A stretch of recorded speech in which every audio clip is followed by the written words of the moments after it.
Most of you know I'm Susan McDaniel. I am an interior designer, a photo stylist, and I admit I'm a fiber fanatic. Only two of these careers are listed on my IRS forms. My mother, Ruth Margaret Larson McDaniel, and with me when I was 6, was my first influence. She could do anything, and she did it well and perfectly. I had a problem with perfect. Then I met Karen Paust, and Karen taught me the potential of fiber in all of its glory and color and texture, and I started to learn how to knit and crochet from Karen.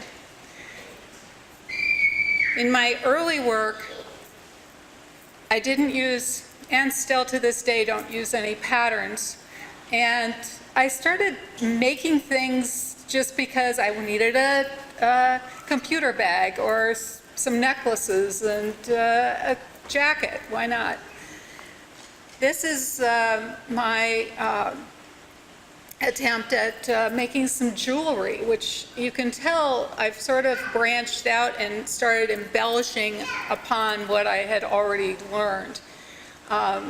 These particular pieces were kind of new to me, and then I really started exploring embroidery as an art form.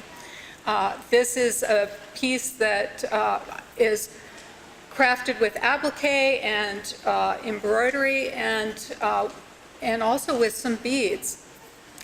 I started a series called Emotional Topographic Landscapes, and this one is called, Inspiration.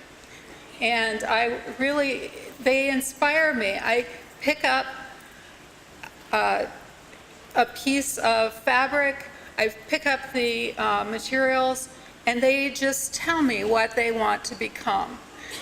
I sit there and watch television, or I'm wherever I am, riding in the car with Peter, and I find ways of expressing myself without using a pattern or using some kind of instruction sheet.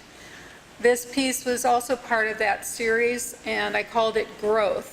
And this is really a labor of love because I used mostly French knots for this, which is kind of a tedious form of embroidery.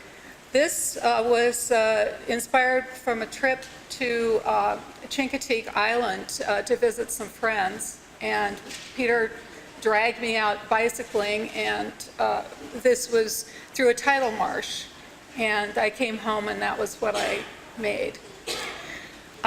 Years earlier, in 2011, a bunch of fiber friends and I got together and we did the Pink Tank at what used to be the City Arts Gallery on Philadelphia Street. And this was a really amazing show. This was the first of its kind in York. And this is the installation that I did, one of a couple of things that I did there. And I called this crop circles for probably obvious reasons. This is now over our bed. I just wanted to give a shout out, applause to the women that participated in this show. We're hoping to do another one at Creative York, maybe next year when we get some time. It takes time to make these things. So embroidered maps, this was an interesting idea that I thought, how can I take vacations and experiences that I've had and use my skills? So I got some free downloads from the internet, put them on linen, and then this is where I'm embroidering with French knots again, all of my friends, all of our friends in the United States with French knots. So, and then I did our relatives in blue French knots. I did Paris because that's my favorite place in the world, besides York, and did copper thread for all of the streets that I wander down, and it's since expanded. And these are some trips that I've been on. People know me as the hat lady, and I'm sure you've seen Peter around town. He's my favorite model and muse. I am fortunate to, well, I can't con people into modeling for me by inviting them over for dinner.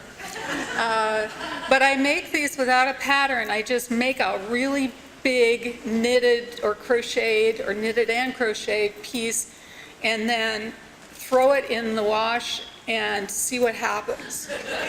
And so I've got some really handsome, adorable models here. And I think one of the things that's interesting about this is that this hat started out, which Janice Morrow, it started out as a handbag. But then it told me it wanted to be a cowboy hat instead. So here's the deal. Life's too short to be slowed down by perfection. Lose the pattern and follow your senses. Make a mistake, and it's a great opportunity for creativity. And that last one I learned from Karen Paust. Thank you all very much.